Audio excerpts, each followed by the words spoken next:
Hey guys, in this episode I am joined by one of my favorite YouTubers, Olivia Cara. Olivia grew a massive following online through her raw and honest storytime videos and has also shared her love of dance music on her channel with her festival vlogs. Today we chat about her journey on YouTube, her favorite insomniac events, and she gives some tips and advice for aspiring creators.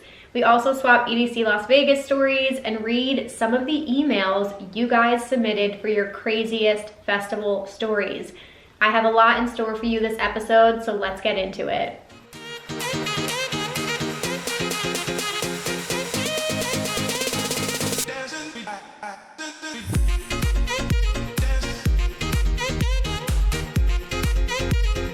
Hey guys, welcome back to Rave Culture Cast, your weekly guide to the EDM community, music festivals, and more. I am your host, Emma Capotis.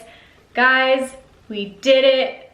It's been 100 episodes, you guys. This is it. This is Rave Culture Cast number 100. Can you believe that? I'm honestly like in disbelief. This is unreal. I wasn't sure what to do for this episode. In my head, I was like building it all up and I was like, I have to do something super special. But honestly, I just want to say thank you. Like, I just really want to say thank you. It would not be possible to do 100 episodes without you guys listening and supporting and sharing and like doing all of the things, spreading this by word of mouth, telling your friends about it. So thank you guys so much for being with me on this journey, whether you came from the beginning. Gosh, my first episode I think was April 17th, 2019, as far as I remember. It's almost been 2 years. It's so crazy. I'm so lucky and grateful, and I love this podcast so much. So thank you guys for being here. We do have a lot in store for this episode. I wanted to make it special, but a few things before we hop into the interview with one of my favorite YouTubers. I'm so excited. Okay, I'm bringing all the energy today. First and foremost, because it's the 100th episode, I wanted to do something special, so I decided to do a giveaway. I love doing giveaways over here, so this is what I'm giving away. I'm giving away any item you guys want on the Rave Culture Cast merch line. Whatever you want, hoodie, hat, sweatshirt, whatever, we'll talk about it. You can pick out whatever you want and I will send that to you. Thank you guys so much for anybody who's supported the merch line so far. Spoiler alert, I may or may not have a lot of merch coming your way, you guys. Stay tuned. There might even be a drop as soon as this month. I don't know. We'll see. Stay tuned. But anyway, this is how you enter to win. So I did this before in the past. All you guys have to do is write a review for the podcast on Apple Podcasts. So you know how I always tell you to rate and review? If you guys want to win the giveaway, write a review on Apple Podcasts, and do not forget to share or write your social media handle or an email so I can contact you. Otherwise, I will not know who to reach out to. Entries must be in by next Wednesday, the 24th. Yeah, and I'm going to pick a random person. I'm just going to put all your handles in a random name generator and pick from all of the people. So go ahead and do that, guys. Good luck. The second thing I want to mention is I'm collecting submissions for a new episode. I haven't done a solo episode in quite a minute, so I really wanted to talk about how we're all feeling about music festivals and live events coming back. I know this is a very controversial subject. I've talked about it a little bit in our Facebook group community, but I really just wanted to give you guys my thoughts on what's happening, but I also really want to get your thoughts and opinions because I think it's like people are all over the place about how they feel about events returning. So tell me how you feel about it. Email me, raveculturecast@gmail.com. That's raveculturecast@gmail.com. You can just put the headline, festivals reopening or festivals coming back, whatever you want to do. And just tell me your thoughts and opinions on it. Either way, whether you think it's too soon or you're ready for them or blah, blah, blah. I don't want this to be political or anything like that, but I just want to have an open and honest conversation about it and tell you guys how I'm feeling. So yeah, so send those in over the next 2 weeks and then I will do a whole big episode all about that. Okay, quickly, let's do our affirmation of the week. So I love affirmations. I do them every single morning. I have affirmation tarot cards, or not tarot cards, but affirmation cards that I pull. And these are just things that you can say out loud, write them down. They're just kind of like mantras, or the more you say them and the mindset you have behind them, they can sort of just like come to be, you know, if you put the right energy behind them. So this one was very fitting with the topic Olivia and I are going to talk about today, but our affirmation of the week is, As I do what I love, money and abundance flows freely to me. As I do what I love, money and abundance flows freely to me. I thought that one was perfect. I feel this one extra hard right now. I firmly believe that when you finally find that thing you were meant to do in life, or that passion or something that like lights you up, it doesn't feel like work, like you just know in your gut you were born to do it. I just feel like doors start opening to you and opportunities start coming, and again, money and abundance, like those things start to come when the universe is aligning and they're like, this is it, this is what you were supposed to do, and we're gonna make it happen for you. So that's where that affirmation of the week comes from. Olivia, we're gonna get into her story here, but she is a YouTuber full-time. She's built her whole career. She's a lady boss, and she made things happen for herself. So we're gonna talk a little bit about that today. She and I first bonded over EDC. She found my videos. I've been watching her channel for like at least 4 years at this point. And yeah, we're gonna chat about all these kinds of things. We're gonna talk about festivals in California, her YouTube growth and career and journey. She's gonna give a lot of tips and advice. And of course, I figured at the end, I decided not to do a full episode on your craziest festival stories. I just decided against it and made that personal decision. However, a couple of you guys did send stories in for it, and I didn't want to forget about you. So I picked 3, and we're gonna read those at the end of the episode just as a celebration for this 100th episode. So you'll get a kick out of that. Anyway, I've been blabbing long enough. You guys, please join me in welcoming Olivia Cara to the podcast. Well, we have a very special guest today for our 100th episode. She's looking like a badass with all her tats and her pink hair. One of my favorite YouTubers, Olivia Cara. Welcome to the podcast. Hi, thank you so much for having me. I'm honored. Yeah, of course. We have a lot to chat about today. First of all, I was going to start off by saying, I thought our first meeting was going to be at EDC 2019, and here we are 2 years later on a podcast, but this is great. I know. I was just thinking about that today. I was like, we were supposed to meet at EDC, and then we like voice memoed afterwards and like talked a little bit, but I was so sad I didn't get to meet you there, but I'm happy we get to do this today. I know. And that's what I was thinking about. I was like, I can't believe that was 2 freaking years ago. Like, it literally feels like it was yesterday. It really does, but also feels forever because we haven't been to EDC in 2 years. Oh my God, I'm so sad. Oh my God. Yeah. And so everybody listening, we're going to chat a lot about like raving and festivals. Olivia's out in California, so I'm going to pick her brain about like all the events out there. And then we're going to talk about her YouTube career, all that fun stuff. And another thing I have to mention before we get started is I knew we would get along because our astrology charts are very similar. Yes. Oh my gosh. Wait, you have to remind me, what is yours again? So I'm, my sun sign is Pisces, and then I'm a rising Cancer, Taurus moon. And you're like flipped, right? Love that. I'm a Scorpio sun, a Cancer moon, Taurus rising. Okay. So very similar. Yeah. I don't know that much about, the rising and like moon, I don't know as much, but like my best friend is a Scorpio. So I love Scorpios, and they always get a bad rap. I don't know why. I love my water signs. We get the worst rap. Absolutely. I mean, water signs were very emotional, you know, so having like 2 water signs, you have 2 water signs too, right? You're 2 water and earth. Yeah. We're very emotional, but we're also freaking awesome. So. But very creative, you know, I feel like, and loving and caring, all those good things. I'm just hyping us up here at the beginning of the episode. No, but I also have to ask you too, how many tattoos are you up to now? Oh my God, that's a really good question. 1, 2, 3, I probably have like 10. I have like 1 behind my ear. I have 2 on my legs. Oh my gosh, probably more than 10. I don't know. I haven't. You got a lot this year though, right? I did. I've been getting them really, really fast. Yeah. Like during the pandemic, I was like, I don't really have anything to do, so might as well just get tatted. So. Oh my God. That's so awesome. You go to the same artist?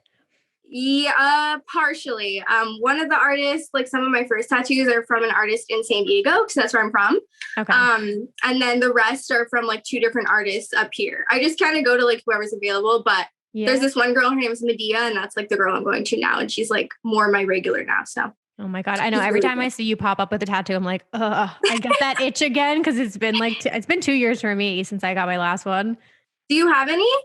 I have a bunch. My last one was my roses on my arm. I don't know if you can see so that. Cute. And love it. That was my set. I think I have 7 now, just like, but over the years I did them very spread out, like every 1 year, every 2 years. And now I just like, I've taken a pause, but I want to get tarot cards. as my like next tattoo. So I'm waiting. I love that. I've seen a few people with those, look so good. Yeah, I can't decide on the card. That's the problem because I just started reading them like about a year ago, and I'm like completely obsessed with them. So I'm just trying to figure out what card and like who to go to. I mean, in New York, there's so many talented artists, so I'm just saving up a little bit, and then I'll go. Yeah. Good. We kind of skipped ahead here, but I'm going to bring it back. Can you do a quick little introduction to yourself, where you're from, what you do, the whole 9 yards? Hi guys, I am Olivia Cara. I am a YouTuber and like social media person. I'm from San Diego, California, currently living in Orange County, California. And yeah, I just pretty much work online and I love to rave. So that's me in a nutshell. Yeah, that's how I originally found you. It was either from your story time videos or it was one of your vlogs on your channel. I don't remember which one, but it was, I mean, now like thinking about it, it must have been like at least 4 years ago. That you found my channel? Probably. Yeah, it's gotta be. Because if EDC was 2 years ago, I already knew you well at that point. So maybe, something like that. It's been a long time. How long have you been on YouTube? I have been on YouTube since 2015. So I guess that's almost 6 years. That's crazy. Yeah. It's been a while, but that's so cool that you have found me for that long. I found you a few years ago as well. I started watching your EDC like prep videos and I loved them so much. It would get me so excited. I started going to EDC in 2017, so I feel like I've probably known you since like 2017. So that's awesome. Okay. Nice. Yeah. I mean, I definitely miss all the rave content. I'm just going to skip ahead. I'm going to ask you some questions about YouTube, I guess, here to get started. Sure. Okay. Tell me, what was the first video you posted on YouTube? Do you remember? Okay, so the very first video I ever posted, which I kind of have like a little backstory if you care to hear that, but I guess I can start with that. Okay. So I have always wanted to be a YouTuber. It was like always in my heart. It was always a dream. Like me and my mom lived with her ex-boyfriend at the time back in like 2015. And I remember sitting around the table with like his family and he was like, so what do you guys want to do for a dream job? And I was like, I want to be a YouTuber. And he was like, oh, like that's not a real job. Like you can't do that. Like literally shot down every hope I had about YouTube. Oh no. And it didn't make me like, give up or anything because I had been trying to make videos since about 2012. I started with my best friend at the time. We made this channel called Our Take TV, which is the same channel I actually use now and have grown on.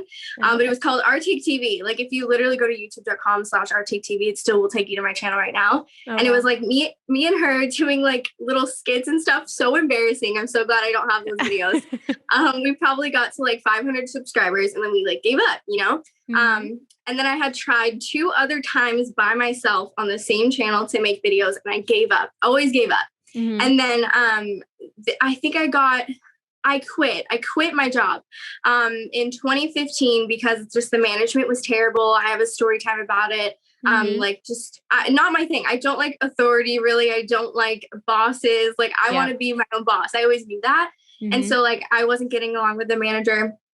And I quit. And so, I was living with my dad at the time and I was just like, I don't know what to do with my life. Like, what do I do? I just quit my job. And so he was like, okay, since you have like YouTube on your mind all the time, you've been wanting to do this and you don't have a camera right now, I'm going to buy you a camera, but you have to promise me that you are going to like do this, like not just like give up like you have in the past because I didn't have a camera. So so we went on, I think it was like OfferUp or something like that. And I found a really nice camera for like $350 and we went and we got it. And that was literally why I'm a YouTuber now and why I've like built this career and like have made money off of it was because my dad was like, I'm gonna get you this, but you have to be consistent. I was like, okay. That's awesome. Good for your dad. Oh yeah. He's amazing. I love my dad. Shout out to you, Dad. Probably not watching this, but hi. That's awesome. Well, and like, I mean, I think what's really cool too is like seeing your evolution on YouTube because like it's, more than anybody, like how much the platform has changed. So I was going to ask too, like if you could sum up your journey from then until now, like how has it been for you? How has the growth been? Of course. Okay. So So when I started, also, I think your first question was, what was my first video? My first video was my tattoos, which is funny because we were just talking about that. Yeah. Nice. Okay. That was my first video in 2015. And it's been a journey. So I think right when I started, story times were blowing up on YouTube. I don't know, probably a lot of people watching this, including yourself, know who Tana Mojo is, right? Maybe she's a story time YouTuber. She's like really big. And she was like starting to do story times as well as like a few other girls. And I was like, I feel like I was almost in the right place at the right time. And it was kind of luck because I had so many stories. Like I had so much crazy stuff happen to me in my teen life and everything that I was like, this is like my niche. Like this is my niche because I have so many stories I can tell to entertain people. Funny, sad, scary, like whatever, you know. I had so many stories. So I was like, I'm going to hop on this wave because this is obviously popping on YouTube right now and I fit into it perfectly. So I started making story times. And that was really good for me. Since I was like on the wave, I was growing pretty fast. I would say my fastest growth was definitely like 2015 to 2016. That was like the fastest growth. It was just like all up. Like, that's crazy. I don't know how that's even possible, but like at one point I was getting like 1 million views, 2 million views, like 500K. And I was like, what the heck? Like, it's still so crazy to me because it's so hard to stay relevant, like get views and everything now. Oh, and like, so that was like amazing, right? So I move out of San Diego. I come to Orange County just to live on my own. I get my own apartment. I'm like, okay, I can do this. Start making good money off of it. And I think I reached like 400K within the first year and a half. That's awesome. Which I'm only at like 400 something K now. Like if that kind of tells you how YouTube is. Right. But yeah, it was a lot. And then 2017, the adpocalypse hit, which a lot of people might know about. So we were making like great money for our views and everything. And then all the ads pulled out because of like bad publicity or something. I'm still not 100% sure, but basically everyone's money just tanked. Tanked. Like it was scary. Like I remember right when I found out that this was happening and like started to see the numbers dropping, I like literally just had to like grab a bottle of alcohol and like drink all night. So I was like, this is so scary. Like this is my job. And I feel like I'm getting fired right now, even though I'm not. Like it was so scary. And it's out of your control too. That's the other thing. Yeah. Like you're still doing what you're doing. Like nothing has changed on your end. It's just the platform, which is exactly. That's what hurt the most is like, none of us are doing anything different. We're still putting in the work. We're still putting in the effort. We're still engaging our audience, yet we are literally not getting compensated anymore. Yeah. And I also think that was like where the rise of like Patreon came in and stuff. And then OnlyFans was later and stuff. But like Patreon and like all the other ways of income that YouTubers do, I feel like kind of stemmed from that for sure.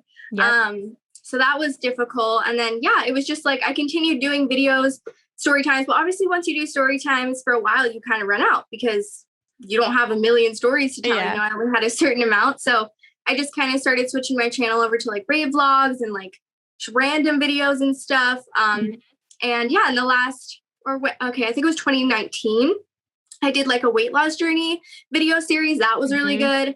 Everyone loved that. I definitely want to keep making those kinds of videos. I haven't done that in a while. And that was like a new thing I added to my channel. But to be honest, I don't even know what I'm doing half the time. I'm just having fun. I feel you. And like, I just want to entertain people and like help people in any way. But it's been a journey. It's been a freaking journey. Girl, yes, it has. I mean, it's so crazy though. I was going to say too, I feel like even as you get older, people's channels like naturally evolve with them as a person too, because like you're obviously going to do crazier things when you're in like your teen years and early 20s, and then it's going to change. But I feel like you've always done a really good job about being like very, very open and vulnerable with your audience, which I just wanted to get your perspective on it. Cause like, how does it feel to share your life online and then people who are complete strangers, like literally feel like they know you? Like I felt like I knew you for the longest time before I actually met you. It's so crazy. Oh, that's so cool. I think it's so freaking cool. Like, you know, I share everything for a reason because I want to help people. I want to like connect with people. I love that. I think that's so cool. Obviously there's some things I'm like, okay, maybe I've shared too much, but like, it's still cool to me. I don't really mind. I don't know. I'm just naturally like an open book, I guess. But yeah, that's so cool. It makes me so happy when people, or like whenever I've met subscribers in public, they're like all excited. I'm like, you're excited to see me? Like me? Like what is so special about me? But like, you know, I know my videos have helped people or entertain them. And I'm like, okay, that's cool, you know? Yeah. Yeah. And especially now too, because I'm sure you can relate. You spend most of your time alone, right? Like you're at home talking to a camera, filming alone. And so you don't, so I feel like sometimes your brain doesn't equate like how many people, like you were talking at one point, hundreds of thousands of views. Like I feel like it's hard to like it's a surreal feeling because you're just filming alone in your home, sharing your life, and you forget there are people watching. Totally. It never felt real. I think the most time it ever felt like real and I could like see the faces was VidCon 2016. And like, there was just so many people around me and like my friends at the time that were also YouTubers. And it was just like, what is this? Like, this is real life. Like, it was so crazy because it's just like, you don't think they're even real people. Like, how could this many people be interested in me? But like, it's actual people. Like, it's crazy. Yeah.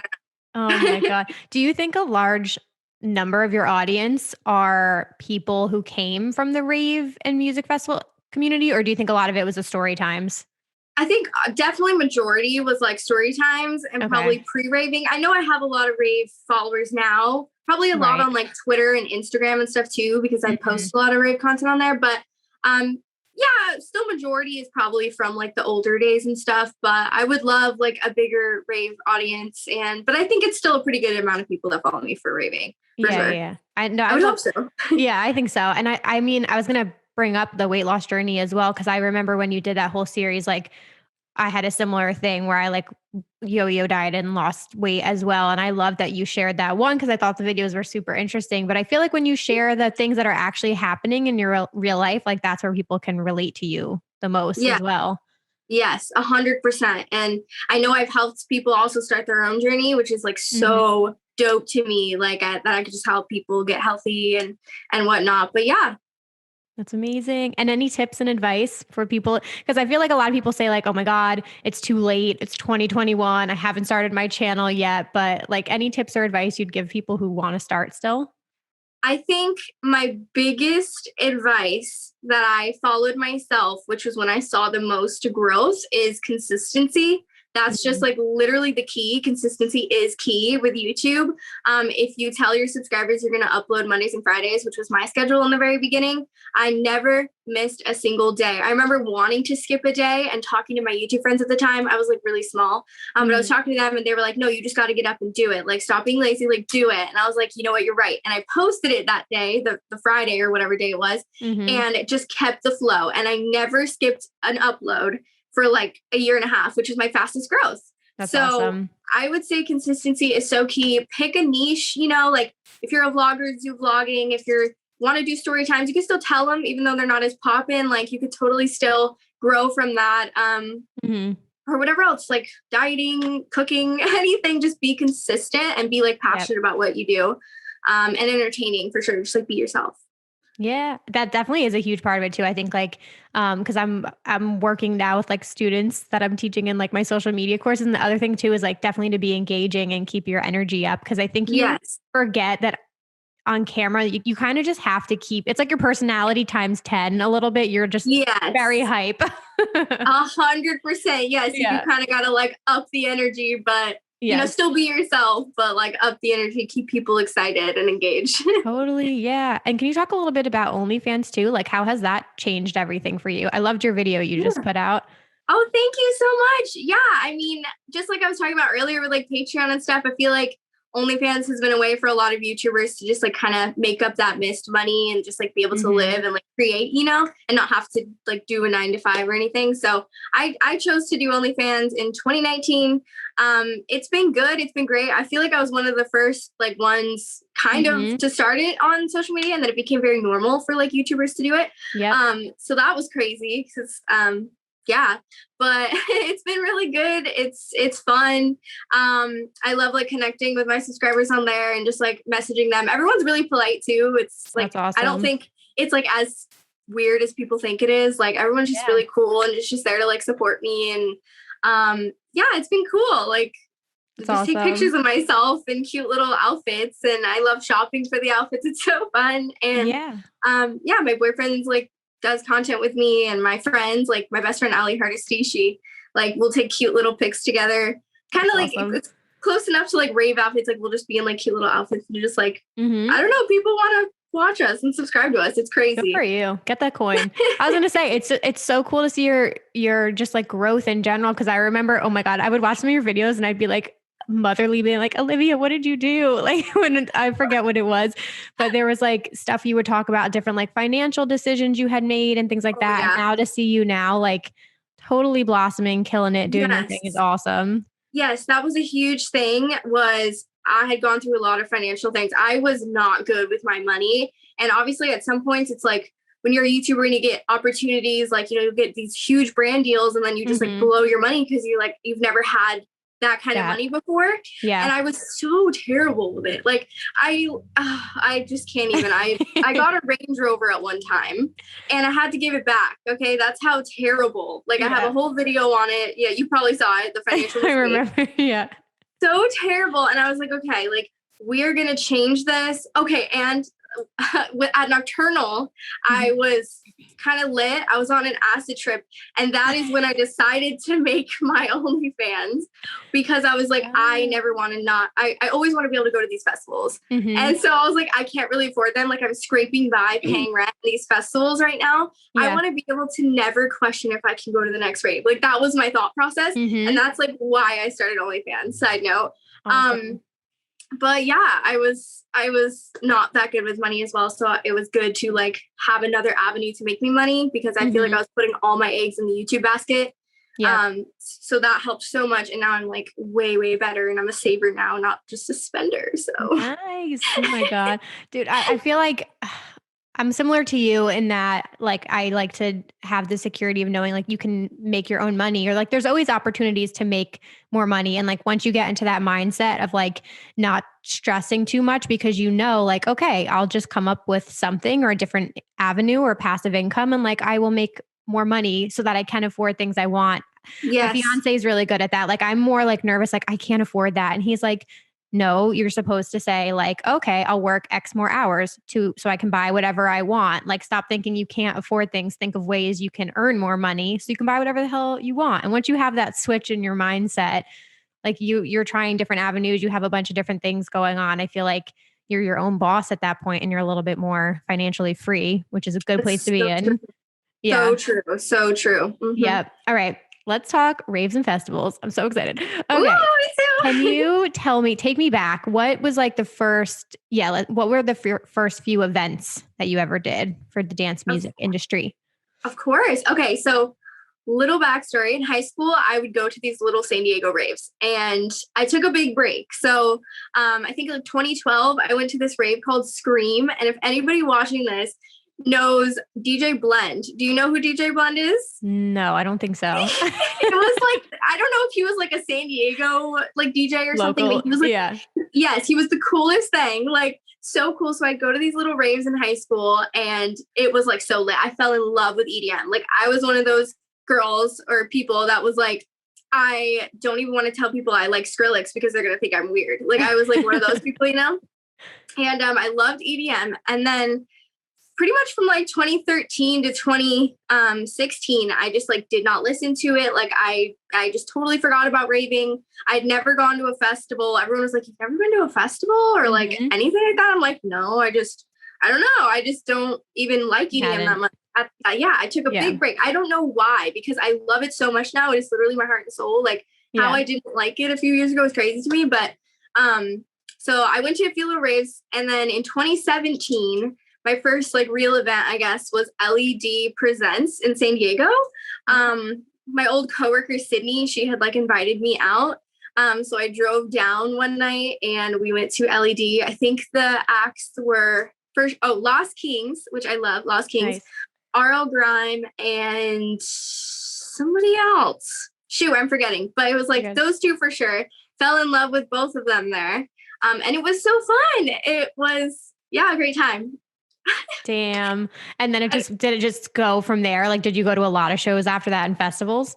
Yes. So, I went to EDC right after. Oh, no. I went to Beyond because that was like right after. Nice. So Okay. So yeah, got introduced, like fell absolutely in love with it. Immediately bought my tickets to Beyond and EDC right after, of course. And it was literally, I've just been to every single rave since. I don't think I've missed one. Like That's awesome. I don't know. It's literally been crazy. It's such an addiction. It's a problem, but it's the problem ever. Wait, talk to me. So, okay. Cause I haven't, ashamed. I still haven't been to a rave or music festival in California. It's going to happen after this shit is done. No, but how far are you from like, it's the Nas Center, right? Yeah. How far is that? Yes, I am about maybe like 50 minutes with no traffic. Okay. So you just drive there and drive back, or do you normally like stay at a hotel or something? We usually just drive there, drive back, because we literally go to everything. So I feel like a hotel is a little extra, you know? Yeah. Or we've Ubered, you know, if we want to get lit. So, or we'll Uber, it just depends. But it's pretty close. It's not far. And have you done pretty much like all of the Insomniac festivals out there so far? Yes, I have done Beyond Wonderland, EDC, Nocturnal, Hard Summer.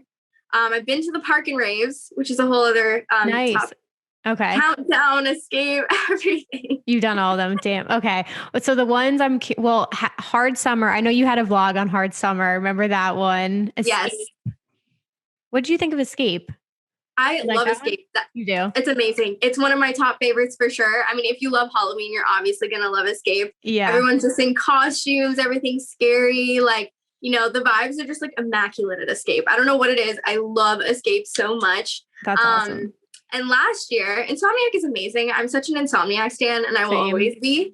They just do it up so good, you know? And like Escape was done up to such a different level last year. Like just the amount that they upped it even from 2018 to 2019 was crazy. And there was like little walk through like neon light things. There was like this thing called Crazy Town, I think, or something. I don't know. Crazy Town.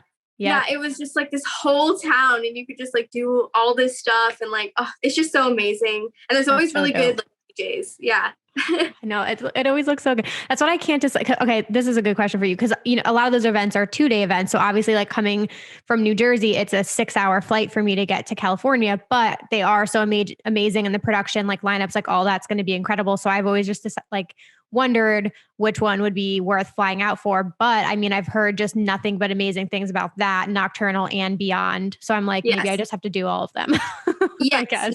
Nocturnal. I mean, Beyond is amazing. I love it. I would say my personal favorites are Nocturnal and Escape. I feel like if you were going to fly out for everything, it would be one of those. And it depends if you want to camp or if you just want like a Halloween vibe, because the camping does make Nocturnal really special. I think that's like the best part about it. Because it's just such an experience camping. That's the only festival I think I've ever camped at thus far. So they're both amazing. I mean, I love all of them, but those ones are like special in their own ways, you know? And that was the thing that they said, like they were going to leave Glen Helen, but then they were like, okay, because of COVID and everything, we're going to do it one more year there. So I feel like it will be special for everybody who gets to go do it like one more time. Cause then it'll be interesting to see what he chooses after that.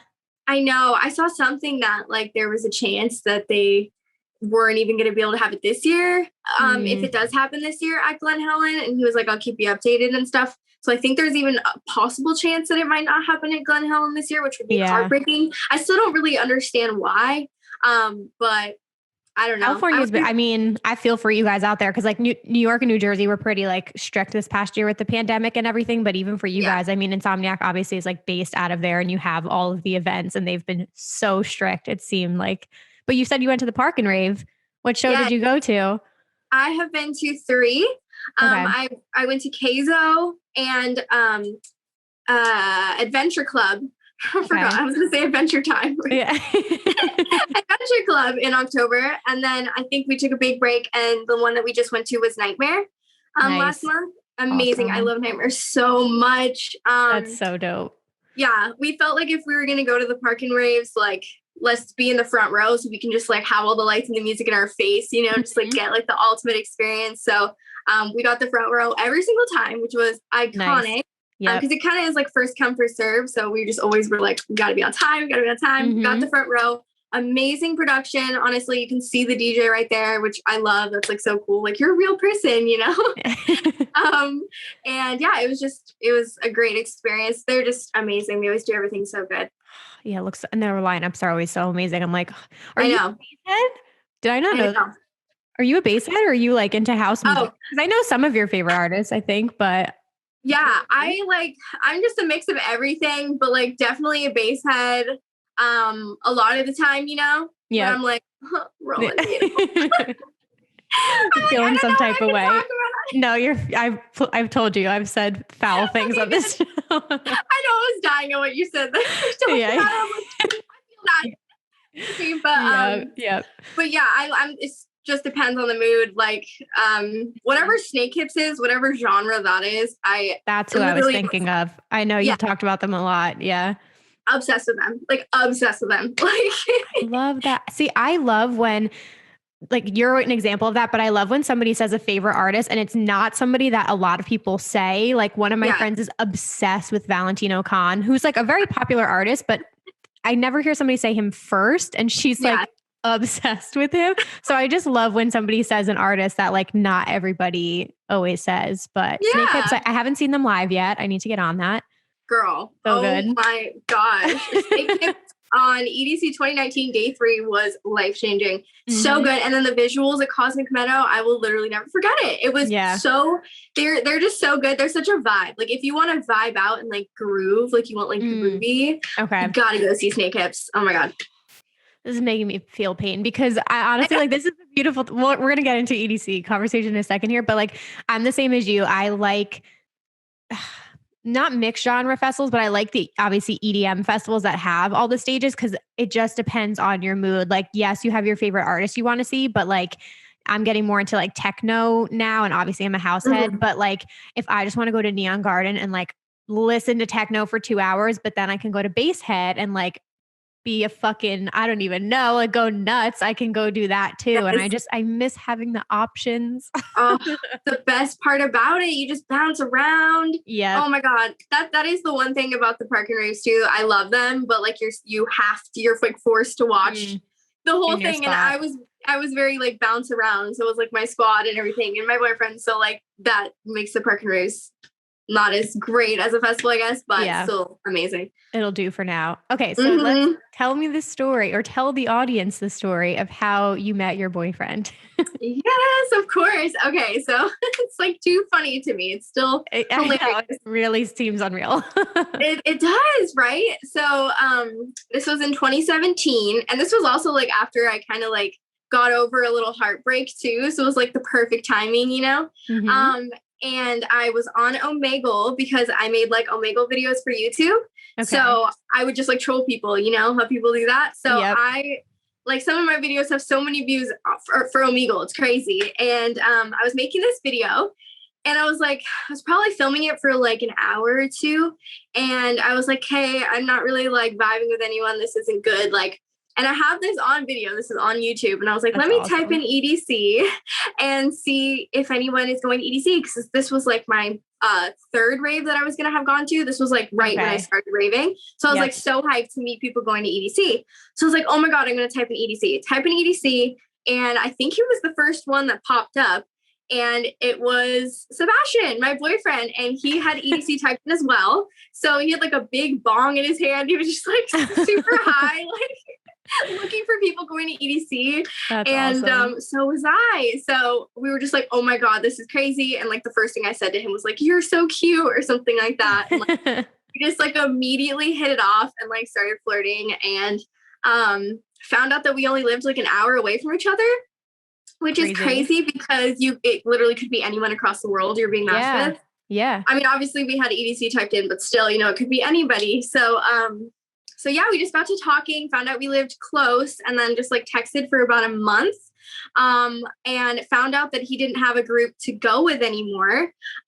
So I was like, do you want to come with my group? And I don't even think we had met yet, but I was like sure about him and he was sure about me. Yeah. And so we met once before EDC 2017 and had like a little date. Like he came over. It was great. Nice. Definitely liked each other. Yep. And then we knew we were about to go to EDC like a week later. How crazy is that I barely knew the guy and he's like going to EDC with me. Yeah. And so, just basically our love story started at EDC once we went. Like day one, I like because I don't know, I was very standoffish as well. Like I was very like used to getting my heart broken and like just being in bad relationships. So I was like, he's just, like he's being so nice to me. Like he's so sweet. Like there's no way. Like I know. Like yeah. And so I wasn't even sure about it. And then just like experiencing the rave with him, like just really opened my mind up to just be like, he is totally like what I need, and so we had like the best next few days, and afterwards I got super sick, and so did my best friend, and he took care of us, and I was like, okay, he's definitely the one. And then shortly after asked me to be his girlfriend, and we moved in together. Holy shit. Wait, I didn't know you moved in together that soon. Super fast. Like, did he move into your apartment? Yes. So I was living by myself, and he was living like an hour away with his aunt and uncle. That's who raised him. Okay. And he was just over every moment of every day. And it was just like a natural, like you're just basically moved in now. Like it wasn't like we agreed upon it. It just like happened because we were literally inseparable and still are. Yeah. Oh my God. See, I love this story because I know there are probably people listening. Like, I feel like we get it. Like if you're in this community, you get it. Like, so many of us have like, it sounds nuts to other people, but like you meet people online and like, obviously you talk to them, you can kind of suss out like who's a legitimate person and who's like sketchy, but it just makes sense. Like it's so easy to bring people into your rave fam or like pick people up on the way there, or like, I don't even know, meet people the first night that you become best friends with. Like that's what happened to me. Like we met somebody the first EDC in 2015, the first night, and he's like one of my best friends now. It's crazy. Oh my gosh. Yeah. It's that's so cute. It just brings people together and it makes sense. So I know people listening now have probably had those moments too, even if it's just for like the night or the weekend where you like meet someone, you're like, you're my soulmate. My like bay for the weekend. Exactly. I have another story too about like a friend that we met in EDC 2017 is now really close to me and Seb and will always be. So that's funny that you mentioned that because we met on EDC day 3 of 2017 and we were on the bus, the shuttles. I was sitting next to my best friend, Allie, and then Seb was like across the way and he wasn't sitting next to anybody. And so this guy like comes walking on the bus and he's super tall and he has like purple hair. And so like, he's very noticeable, the purple hair. Yeah. And he was sitting alone. And so just naturally, I don't really remember what happened, but like my boyfriend's very like friendly and talkative. And he was like, do you want to come sit by me and like come hang out? So he was like, sure. And he came over, sat next to Seb. And they got to talking, and which I think is so cool. He was actually like briefly in Under the Electric Sky, which is like my favorite freaking movie ever. I love it so much. Wait, shut up. Yes. He was in that? He was like in the background, but he was friends with Sadie. So the first girl. Oh, no way. Yeah. He was like her friend and like is from her town and everything. And you can like see him in it in parts. And his name is Gypsy. So I hope he's watching this. I love Gypsy so much. Yeah. And then like he spent the whole night with us, and it was my first time tripping as well. And I remember me and Sebastian just thought he was like our spirit guide, and we just like loved him so much. And then we've just like literally been best friends ever since. Like we see him every single EDC. He just texts us every year. He's like, I can't wait to see you guys. Like we have like this special bond because we met at EDC, and he's just the sweetest. These are my favorite stories. I know it's like nostalgic for everybody right now, but like they're the best stories to tell. I love that. The shuttles are great. I always say that. I'm like, if you guys are going alone or you're a first timer for EDC, take the shuttles because you can like meet so many people on the way there. Yes, I'm trying to think. Yeah, we met our friends like I ended up having my like EDC crew. And then in 2017, I was with my 2 friends, and then we met 2 people. I guess they just thought we were like really fun. Like whatever, we're on another level, like fully enjoying Dylan Francis at main stage, like going ham. And these 2 people tapped us on the shoulder and they were like, you're having so much fun. Can we like come dance with you? And we were like, yeah, of course. And then spent like the whole rest of the weekend. And now they're like a part of my extended rave fam. I've seen them. They came for Izu in 2019 and I saw them there. And it's like, you make the most amazing connections and meet people from like all over the world. It's like the best feeling. I can't wait. That is so awesome. That's the best. I know. I need them to come back like right now. Well, and we'll have better. Any other, you mentioned Snake Hips, but any other favorite EDC Las Vegas sets that stand out to you? EDC Las Vegas sets. Porter 2017, because that was the last time, probably only time I'll have ever seen Worlds, which is my favorite album probably ever. Porter is also like one of my favorite DJs ever. Yeah. World was amazing. Definitely like got me back into EDM in 2017. And yeah, seeing him was like so amazing at Cosmic Meadow. What were some other good sets? Snake Hips, of course. We caught the end of Millennium at EDC 2019, which was really good. I don't know. There's so many good ones. I don't even know if I could choose really. San Holo was like very memorable. It was very, very good and like emotional. I remember like trying not to cry during San Holo at EDC. Yeah. Do you have a favorite stage? Any favorite stages? Ooh, that's a good question. I think Cosmic Meadow. Yeah. I think, so I mean, yeah, it's just like the vibe of it and just like all the DJs that they usually have there is always like my vibe, and just like I loved the new setup that they had. Like I was used to the older Cosmic Meadow. Yeah. But just the light, it was so bright and beautiful, like and colorful. Yeah. So nice. But I love them all. EDC stages are just like so gorgeous and like they just do it up, you know? I was just thinking that in my head. You made me think of that. Like I wonder because, you know, with EDC, like obviously main stage is new every year. And then a couple of them, they keep the same, they just like upgrade them. And then like after a couple of years, they'll completely switch the design. But I wonder now, like, since they'll have been off for 2 years, depending on when it'll come back this year, I wonder if they're going to like totally redo some of them. I don't know. I mean, budgets were probably cut because they didn't have an event last year, but it will be interesting. Yeah, we'll have to see. I'm very excited. I know they posted like some pictures on their Instagram and stuff last year of like pieces of like the main stage and stuff. And it looked gorgeous. I can't wait to see how it comes together. Same. And there's going to be a new house stage, which is like, I knew I wasn't going to go in 2020. I made this dramatic video, but like I had gone 5 years in a row and then I was like going to take a break and then COVID happened. But I remember listening to the live stream, like the reveal of the lineup. And he's like, oh, and this year for the first time ever, we have a brand new stage just for like house music. I was like, you gotta be fucking kidding me. I know. The year COVID happens has to be when the new stage is coming. Like, no. But it will be so good. I mean, the lineup's amazing. Do you have tickets? It will. Oh yeah, of course. Oh my gosh. I have tickets to everything, just whenever they happen. Are you going to camp or do a hotel whenever it happens? I'm going to camp, and I'm so excited because, you know, I've heard great things about Camp EDC. And yeah, we're camping for the first year. We've had our RV booked for a year, so we keep having to push it back. But yeah, we're so excited. We're going to be RV camping at EDC 2021 or 2022, whenever it happens. Nice. That's so good. I know. Wait, I haven't said this anywhere, but we just got our camping passes. I'm so excited. Yeah. Sorry, I'm so excited at EDC shop. Yep. Oh my God. It just happened. So yeah, so we got camping passes. I was like literally in tears. I was so excited. I can't wait. But I'm so happy. And now we finally get to meet. Oh my God. It's going to be a great experience. I know it's going to be like the best decision ever that we're 100%. Camping.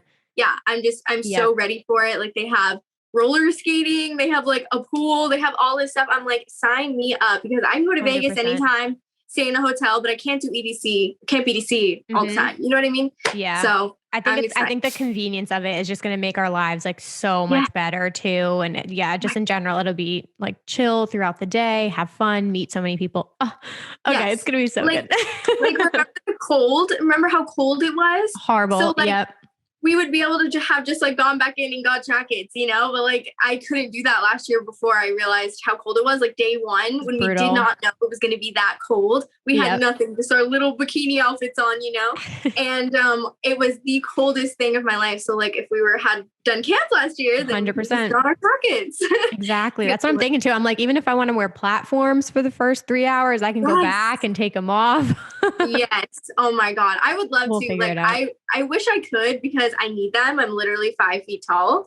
I need platforms, but I just like, I can't do it. And it makes me so sad. I'm not good in like heels and stuff. So I just wear like Converse or whatever, but I would love to wear platforms because the girls look so amazing. Like literally anybody that wears platforms looks so freaking good. I love it. Do the ones, I mean, I wore like the really big Demonia for the first time to EDC Orlando. And like, it wasn't as bad as I thought, but still like you can't do anything. You can't dance like, or shuffle. Like you can't really move that much. So I ended up getting the pair that's like, it's a boot, like a thigh high boot, but it's a little bit shorter. So I'm like, that's like in between option. Yeah. I think I might have those. Or like sneakers with a little heel. Yeah. They're like a tall boot basically, but they have like the tiniest heel and they're from Demonia, I believe. Yeah.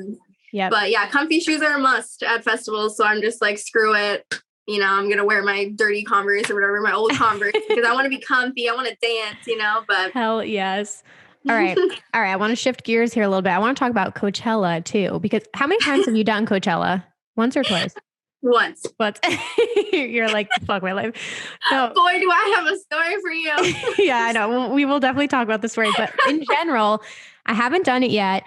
I didn't want to do it for the longest time. And then honestly, in the last maybe like 2 years, I've been like, I probably could just to see what it's all about. Like I heard weekend 2 is better to go than weekend 1, but I don't know. Did you do 1?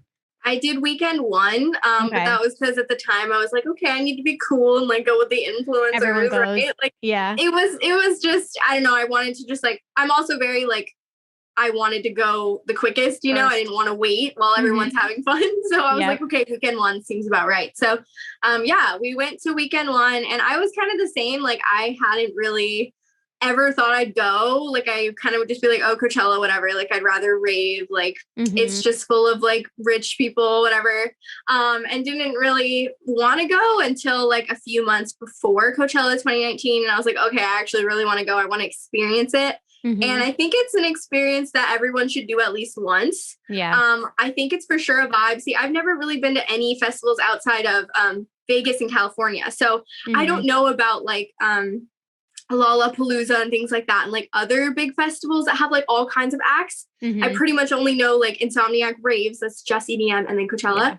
But it was amazing. It's beautiful. Like weekend 1, one of the better things kind of is picture opportunities because the grass isn't like all gross from everyone walking around and stuff. I know that's like silly, but like people always say that. They're like, it's just way better picture opportunity weekend 1. But weekend 2 probably has better vibes. I've heard that too. Way better vibes. The vibes were a little bit off. I definitely prefer raves.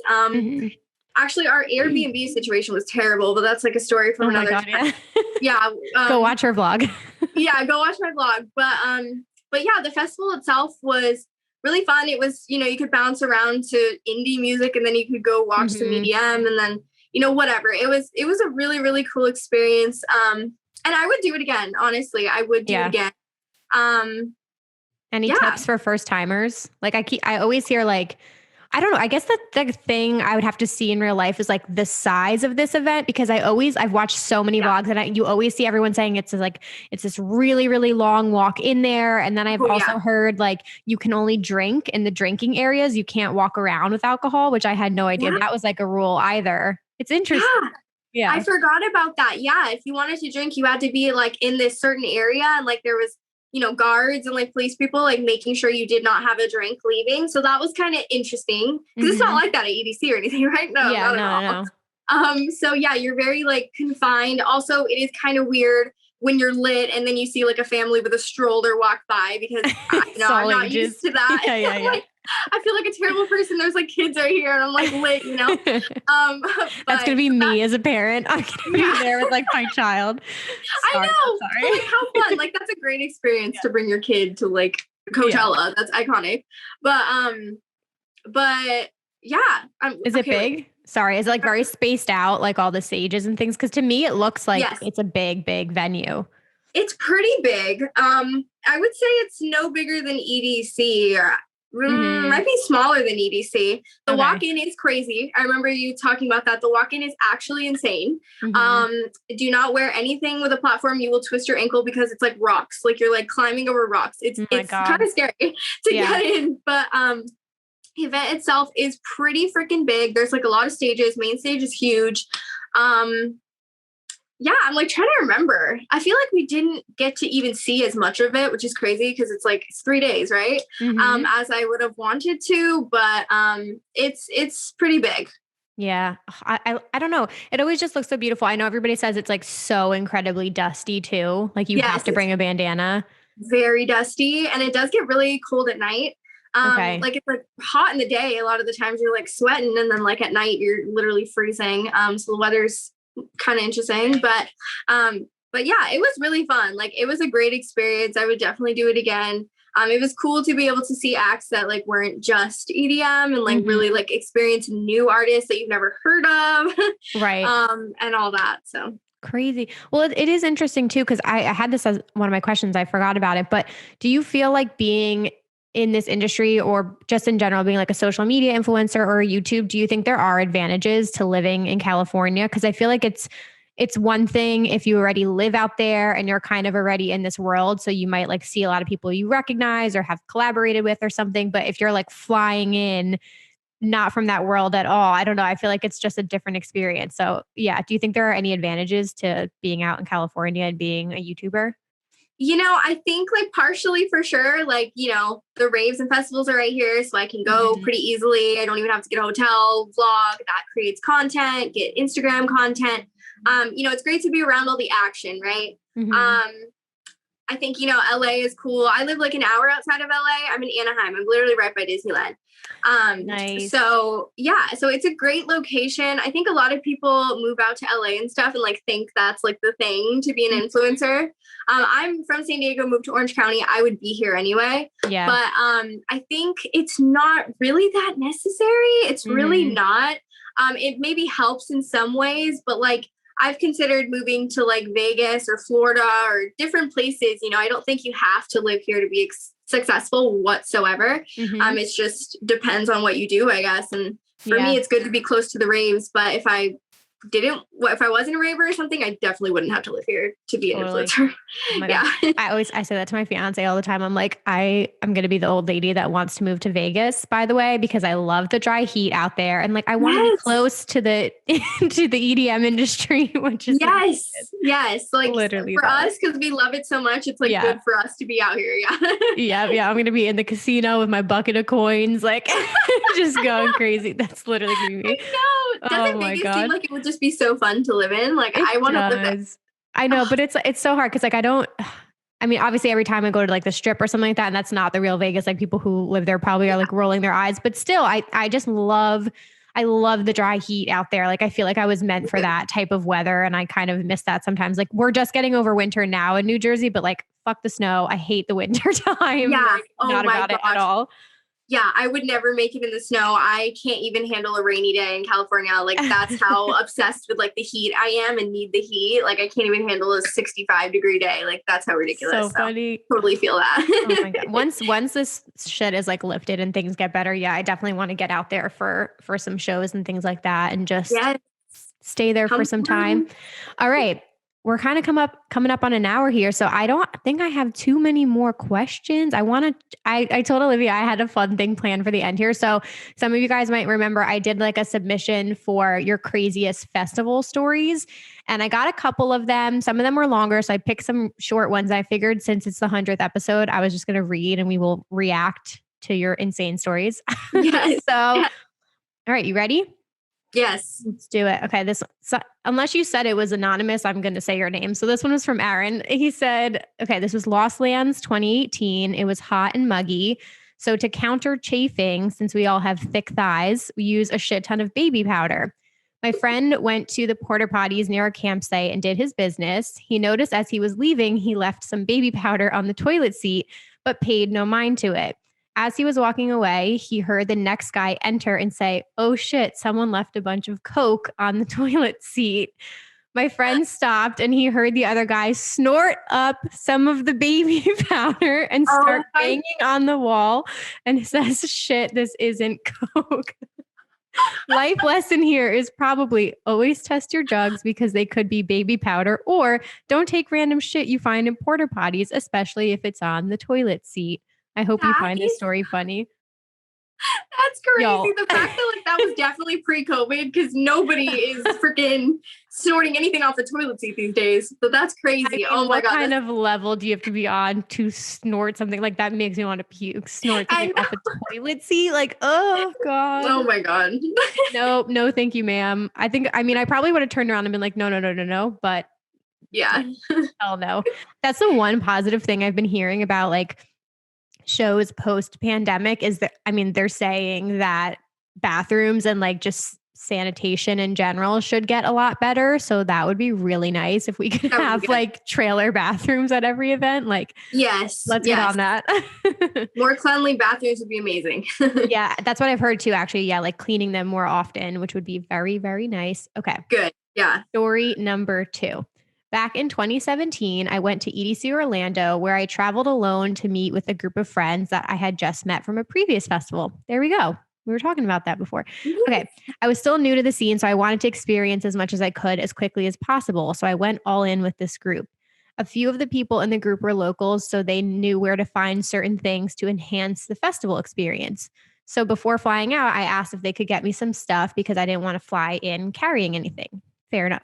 Okay, we all met up throughout the day before day 1 of EDC Orlando and got to know each other while drinking. Also, someone was making chocolate infused with shrooms. That also plays into the story, LOL. So day 1 arrives, we get our party favors situated and get ready to go. A person that got the press pill for us recommended that we split it and only take half each day. Oh God, I can never tell where this is going. As we arrived to the gate and begin to head in, one of the guys in the group forgot he had an extra piece of shroom chocolate. So he gave it to me and I take the whole thing, not thinking anything of it. And then they tell me they were taking small bites throughout the morning, which I didn't know. Okay, mistake number 1. Spend some time inside the festival, not feeling anything, yet I decide to move on to ecstasy. And forgetting that I had never split it, I panic and just take the whole thing, thinking, oh no, he didn't want to get caught with it. So he just washes it down with some water. At this time, most of our group had stuck together fairly well until about 6:30. Meanwhile, it's only 6:30 p.m. Like, yeah. Like, it's very early in the night, my friends. Okay. We decided to go to Infected Mushroom. That's ironic. Where they were under a 10. As we moved through the crowd, things started to kick in, not just for me, but for everyone in the group. And almost simultaneously, we all decided to go our separate ways because there was too much for all of us. It was too much for all of us. I decided to head towards main stage and relax a bit. I was pretty fidgety and half stumbling around that a couple came up to check on me, and we had a convo about where we were from, who we were there to see. And I told them I was fairly new still and just wanted to experience it all. We added each other on Facebook to keep in contact. Before they left, they decided to give me a tab and told me to hold it on my tongue, which is, wait, what? Oh my God, no. Which I said, why not? I was already going down the rabbit hole and it was around 9 p.m. at that time. That can't be good, right? That like taking that much. No. Oh my God. Like I would die. Like just saying, like I literally would not survive that at all. Never. Yeah. That's why I always say like safety first, don't redose, don't mix. Like it's so bad. Okay. Always take more. Always start with less. I feel like when you're in that state of mind too, for some people, like if he's you're new. So you're probably just like, but even though they're strangers and you might have made friends with them, you have no idea. Like you didn't test that beforehand. And 2, like your inhibitions are lowered because you've been doing all these other things. Like not a good situation. And you're alone. You're not with your friends. Yeah. I'm getting anxiety. I know, me too. Oh, yeah. That's so crazy. Okay. So it's after that most of the night was somewhat of a blur, but 2 things I remember for sure was getting lost in all of the lights because EDC, and somehow miraculously finding part of my group from time to time until we were all complete for the last set of the night. Needless to say, day 2 was a lot more chill since I decided to just stick to drinking. Oh my gosh. That's okay. Wild. Like, honestly, I could not imagine, but glad that person's okay. They're okay. Yeah. Oh my God. All right. Last one. You guys are nuts. I'm like nervous for people after, like, on a serious note, I'm like nervous for people after this because like, just take it easy, you guys. Like, I know everyone's going to be so excited when events come out and stuff like that, but just like test your shit, be careful. Don't redose. Don't mix shit. Drink a lot of water. Yes. Be very careful. Coming out. Have a great time. Yeah. Exactly. Okay. Story 3. I attended Burning Seed in 2019, which is Australia's version of Burning Man, but a lot smaller. One of the guys I shared a camper van with went the whole festival carrying around a huge bag of thrifted jewelry to give out to people. On the 2nd or 3rd day, we were walking around exploring art pieces and discovered a life-size music box. It had a handle on the outside that you could turn, and you could also climb inside of it. Oh, actual life size. Got it. The inside was decorated and there was a dancing doll in the middle. When we were crawling out, we met a couple, said hello, and my friend offered them some jewelry. The guy dug through for a bit and then pulled out a small dangly earring that was pretty sharp on the back. He joked around that he didn't have any ear piercings, but could pierce his ear with the earring, or so I thought he was joking. Before we could pause and consider whether this was a good idea, he was cleaning his ear with hand sanitizer and jamming the earring through his earlobe. Oh my God. He hardly flinched at all. And just like that, I had witnessed a guy pierce his ear. We hugged and parted ways, and him and his friend went into the music box, and I continued on with my night. The end. Oh my God. Oh my God. You guys are nuts. And these probably are, this wasn't even scratching the surface. Like some of the other emails were bad. I was like, okay, I need to. How funny. Oh my God. I love hearing people's experiences. It's so fun. I love the episodes where I just like read people's stories because it's just like, it's so funny. And you guys are fucking nuts. Yeah. It's so crazy. Oh my God. This was so much fun. Thank you so much for coming on and spending this whole hour with me. Of course. Thank you so much for having me. That was so fun. Two of my favorite topics is like YouTube and raving. So that was so fun. Oh yeah. Tell us before I let you go, like what's coming up for you? What are you working on right now? Any new videos or anything like that? You know, I just like go with the flow. That is my life. Like I just kind of see where each day takes me. I don't really know. I'm just definitely working on my OnlyFans. And YouTube, that's really all I'm doing right now. Something in me really wants to start a business. I just don't know what I want to do. So I will let you know whenever I come up with something. I really want to like, I don't know, just do something creative, like create something like physical and like, I don't know, start a business, but I have no idea exactly what I want to do yet. So I just kind of take life day by day, but I'm just chilling right now. And working on social media, I guess. Doing TikTok. TikTok is so fun. I'm obsessed with TikTok. I was just going to say your TikTok, yeah. It's so fun. I don't make that many videos on it that often, but it's like so fun. But yeah, I'm pretty much chilling. Not too much. Anything. Yeah, that'd be, okay, we'll have to come back to this interview in the future when you create a product or something like that. Yes, yes. It will come I'm going to start a business.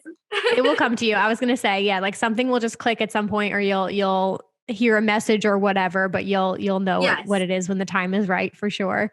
Exactly. Awesome. Plug all your social media handles. Where can people connect with you?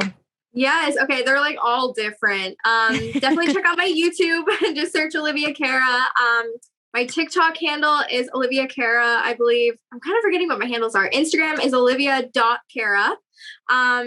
And Twitter is Olivia NC, as well as my OnlyFans. So Olivia ANC. I don't know if we can like put them across the screen or something or in the description. I don't know, but I have like all different kinds of links. I wish they were all like the same. That would make it a lot easier, but they're not. No, you're good. You're good. I will link to everything here. Thank you so much for your time. Of course. Oh, I just choked. Thank you so much for your time. Puberty. Thank you so much for having me. Of course, Olivia. Sorry. Yeah, I know. Oh my God. No, you're good. I can't. Oh, it's going to be so, we'll chat offline, but Olivia, hang tight. Everybody else, I will be back in just a second with EDM news. Bye guys. Alrighty, you guys, I am so obsessed with Olivia. She is so dope. I'm so glad we could collaborate on this episode, you guys, and celebrate 100 episodes of Rave Culture Cast. So I hope you enjoyed that. Definitely go show her some love. Check her out on YouTube. Again, she has so many like rave story times and festival vlogs and like all kinds of entertaining content, you guys. She's been on YouTube for 6 years, so go binge watch. Again, you can follow her on Instagram. Wow.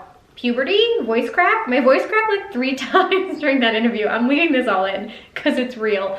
Anyway, I don't think I drank enough water today either. I need to get on that. Anyway, at olivia.cara on Instagram. You can sign up for her OnlyFans, whatever you guys are feeling. Go check her out. She's amazing. I'm super excited to finally meet her whenever that happens. All right, let's roll right into some EDM news here. Okay, I have a couple things. I mean, guys, honestly, so much is happening right now. I kind of knew March and April were gonna get crazy because these seem to be the months like we're fluctuating here. It's very much determining whether or not we're gonna have live events like in the summer. So by the time I record this and then you hear it, there might be like updated news, but this is where we're at right now. So Insomniac announced a 2-day house and techno festival called Skyline. This is like old news at this point, but it's incredible. It's, you know, basically not sponsored by, but presented by Factory 93. The lineup is ridiculous. It's Blondish, DJ Tennis, Lee Foss, Maceo Plex, Nicole Mudaber, the Martinez brothers, Annabelle England. Sorry, I always do that wrong. Annabelle England. God. Spencer Brown, Lucati, like so many good house and techno artists. It's Memorial Day weekend in Orlando, Florida. No surprise there. Florida's basically open. Not sure if any tickets are even left at this point, but incredible. And this is part of their like Insomniac East, their new division of Insomniac, which is really cool. So they've been, I think right now, guys, like if you're in the Northeast like me, because of this pandemic, I don't think they can really announce too many shows yet, but I would not be surprised if eventually we'll get some New York and New Jersey shows out of Insomniac, but you guys have that option. Okay, this was also circulating, Tomorrowland. There have been rumors that it could potentially be pushed back to August, so I'm gonna read this article from DJ Mag. It said Tomorrowland has revealed that this year's flagship festival could take place later in the summer. According to a Tomorrowland spokesperson, he said that holding the festival at the end of August and the beginning of September is just one of the options which could enable the festival to go ahead. And then they just said like a shift of date is possible. I don't know, I'm really not sure how things are over there, what the restrictions are, but that is like the biggest electronic dance music festival in the world. It's very international. People travel from all over to go there. So July does feel a little bit early, but I don't know if 1 month will make a difference.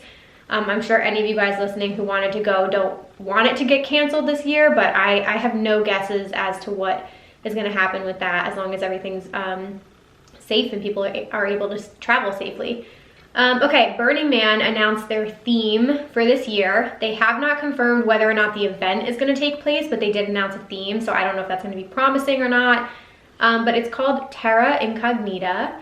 It says Terra Incognita translates to unknown land, a very appropriate name for this year, given this year's event, given the recent drought and festivals and large gatherings. The theme of this year's event is explained as an invitation to emerge from our collective isolation, to explore the unfamiliar contours of a changed world, and to reimagine ourselves, our community, and our culture in ways that might not have been possible before this period of plague and pause.